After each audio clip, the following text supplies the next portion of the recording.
Esta é uma revisão sistemática sobre o uso de toxina botulínica tipo A em procedimentos cosméticos faciais. O grupo é formado por Alice Maria Campos, Anne Caroline Nunes, Camila Bicalho, Eduardo Sérgio Souza, Isadora Mendes, João Marcos Sena, Leonardo de Castro, Pedro Gonçalves, Vinícius Almeida e o docente responsável e coordenador da disciplina de Bioquímica, André Luiz Sena Guimarães. No contexto do século XXI, os procedimentos estéticos têm alcançado cada vez mais espaço entre os desejos da sociedade. Posto isso, a toxina botulínica, popularmente conhecida como Botox, tem tido uma procura incessante devido à sua pauta de rejuvenescimento e potencial de devolução da autoestima. Dessa forma, tratando-se a princípio da problemática, existem dois tipos de formação de rugas, sendo estas as dinâmicas e estáticas. As rugas dinâmicas são causadas por contrações musculares, que por sua vez causam dobras perpendiculares à pele sobreposta ao músculo. Essas apresentam resultados melhores quando expostas ao tratamento com toxina botulínica. Entretanto, as rugas estáticas são formadas devido ao deslocamento de gordura abaixo da camada e dobra de pele. Essas não apresentam resultados tão eficientes quanto as dinâmicas em exposição ao tratamento, estando por sua vez mais relacionadas ao processo de envelhecimento.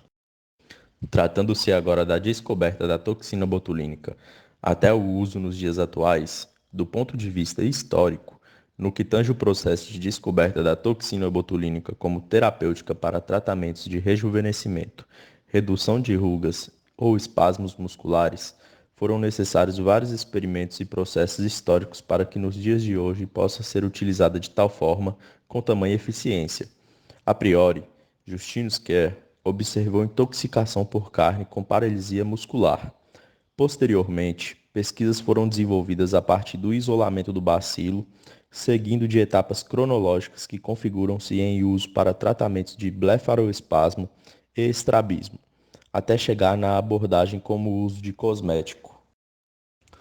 Já do ponto de vista farmacológico, sobre o mecanismo de ativação da toxina botulínica, essa inibe a descarga de acetilcolina, que impede a contração muscular, causando uma atrofia muscular reversível que depende de fatores endógenos e exógenos para a duração. Sobre a dosagem e administração da toxina botulínica tipo A, sua concentração pode variar de acordo com a indicação do fabricante, necessidade do caso clínico ou complexidade deste, além do protocolo profissional. A diluição deve ser suave e acrescida no frasco, e este deve ser armazenado de 2 a 8 graus Celsius. No que diz respeito às contraindicações da toxina botulínica tipo A, este deve ser evitado em gestantes, em período pós-gestacional, pacientes com distúrbios de junção neuromuscular, pacientes com doenças neurodegenerativas ou uso simultâneo de antibióticos. Abordando um pouco agora sobre a segurança do uso da toxina botulínica tipo A farmacologia da toxina tem um excelente histórico de segurança que é diametralmente oposto à apresentação devastadora do botulismo sistêmico secundário à intoxicação alimentar. A dose letal estimada de toxina botulínica para humanos fica na faixa de 62,5 a 75 ml. As queixas mais comuns dos pacientes sobre a toxina botulínica são dor e hematomas no local da injeção durante os ensaios clínicos de toxina botulínica para linhas glabelares e rítides frontais horizontais. Os eventos adversos relatados com mais frequência foram cefaleia, aparência de assimetria, falta de animação facial e blefaroptose. Em pacientes com frouxidão pré-existente da pálpebra inferior, o enfraquecimento do músculo orbicular dos olhos com a toxina botulínica pode causar ectópio. Indicações: como em qualquer outro tipo de tratamento, antes de realizar procedimentos estéticos com a toxina botulínica, tanto o paciente quanto o profissional devem discutir expectativas do tratamento para evitar decepções. Consistente com abordagens atuais que visam proporcionar uma aparência mais natural e relaxada, a prática clínica frequentemente envolve os tratamentos de várias áreas faciais em vez de uma única área. A pesquisa indicou que é consistente com melhores resultados relatados pelos pacientes. A toxina botulínica reduz efeitos miméticos de rugas e sulcos, devendo, portanto, ser aplicada em áreas de movimentação dinâmica como glabela, região frontal e linhas periorbitárias. Rugas estáticas e dobras muito profundas são menos indicadas para o uso da toxina botulínica tipo A isoladamente, sendo preferível a combinação com outros injetáveis, como ácido hialurônico. As indicações mais seguras são rugas dinâmicas no terço superior da face. A existência de rítides nessa área é baseada no equilíbrio dos músculos elevadores e depressores opostos. Indicações mais avançadas são a área perioral, que é combinada principalmente com ácidos hialurônicos, e o sorriso gengival. Todos os locais de injeção e unidades de injeção recomendadas estão descritos na tabela. Existem diferenças na dosagem em relação ao volume muscular em homens e mulheres. Em geral, os homens têm um volume muscular maior e requer mais unidades de toxina botulínica para obter os mesmos resultados que as mulheres. Aplicação e linhas glabelares. Tratar linhas glabelares com toxina botulínica tipo A é bem sucedido e previsível. As linhas são formadas pela ação contínua dos músculos prócero e corrugador do supercílio. A princípio, as rugas parecem apenas dinâmicas, mas com o avanço da idade, dobras estáticas se formam. Excelentes resultados são alcançados ao injetar essas linhas com toxina botulínica. Os pacientes são solicitados a franzir a testa antes da injeção, enquanto o maior corpo muscular dos músculos prócero e corrugador é palpado, demonstrado na figura A. O músculo corrugador do supercílio é injetado 1 cm acima da borda orbital, com a distância menor que 1 cm a difusão do material para a parte medial da sobrancelha. É possível e pode levar à aptose local da sobrancelha. Este efeito é temporário e não tratável. Em um período de até 2 semanas, as linhas glabelares desaparecerão. A aplicação: músculo frontal. O grande músculo frontal é o único músculo elevador na parte superior da face. Origina-se superiormente à sobrancelha na galeia aponeurótica e é responsável pela produção de rítides frontais horizontais. A paralisia completa desse músculo causa pitose de sobrancelha indesejada e deve ser evitada. Deixar a mobilidade nas áreas acima da sobrancelha mantém a projeção normal da sobrancelha e alguns movimentos mímicos.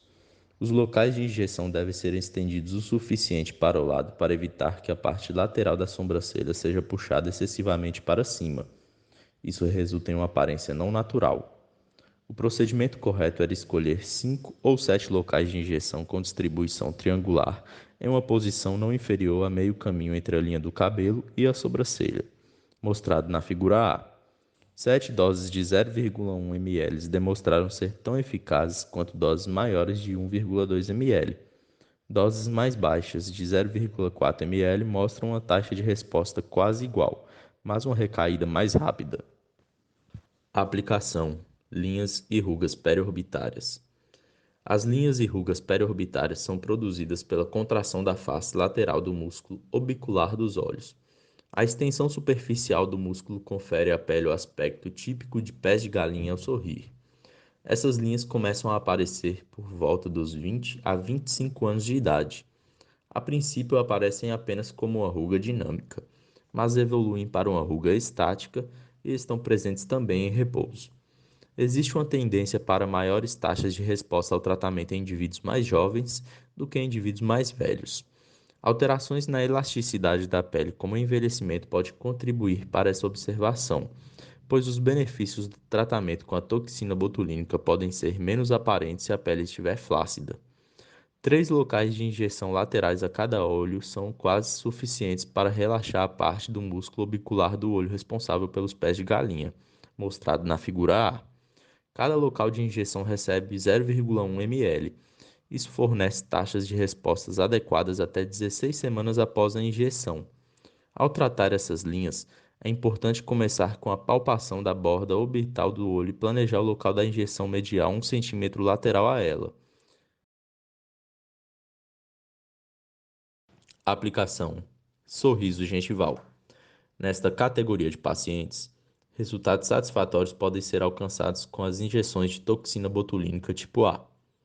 O local de injeção deve ser determinado pela animação muscular, sorrindo, e palpação para garantir a localização precisa do músculo. Cuidados especiais devem ser tomados para garantir essa localização exata, pois um sorriso assimétrico e incapacidade de franzir foram descritos devido ao posicionamento incorreto da toxina botulínica.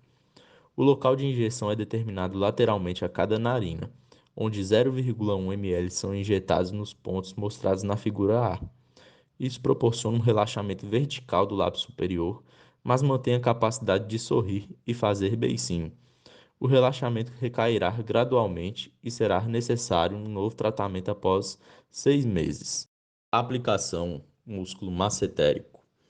A hipertrofia do músculo massetérico pode se apresentar como um inchaço indolor bilateral na região do ângulo de mandíbula, como retratado pelo paciente na figura A. A etiologia é inexplicável na maioria dos casos. Tem sido atribuída a má oclusão, bruxismo e apertamento. Os locais de injeção da toxina botulínica são identificados pela palpação do músculo durante o apertamento. A toxina é administrada por via percutânea em 3 pontos na parte mais espessa do músculo hipertrofiado na borda inferior da mandíbula. Cada local de injeção recebe 0,3 ml. Essa grande quantidade de toxina botulínica se difundirá pelo músculo, o que torna desnecessário mais locais de injeção. Discussão. A toxina botulínica do tipo A é atualmente um procedimento cosmético confiável para melhorar a estética tanto na face superior quanto na inferior, e possui como vantagem uma melhoria rápida do quadro do paciente, além de uma longa duração de ação, podendo chegar até 4 meses de intervalo entre as aplicações. Além disso, estudos mostram que os efeitos adversos desencadeados por toxinas são muito semelhantes às comparações do placebo, com exceção do que se diz respeito à blefaroptose, que pode acometer até 4% dos pacientes com tratamento das linhas glabelares e também da cefaleia, que pode acometer os pacientes após o primeiro dia de injeção.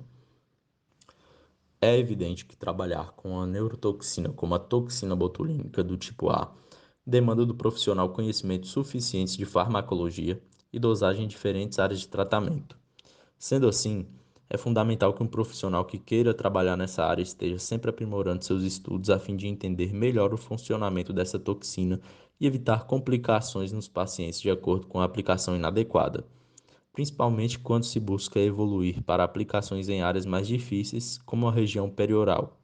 No mais, um profissional que trabalhe no campo da cirurgia estética facial deve estar apto para trabalhar com a toxina botulínica do tipo A, visto que ela possibilita a realização de diversos procedimentos nessa área. Essas são as referências que utilizamos para a montagem do trabalho. Agradeço pela atenção.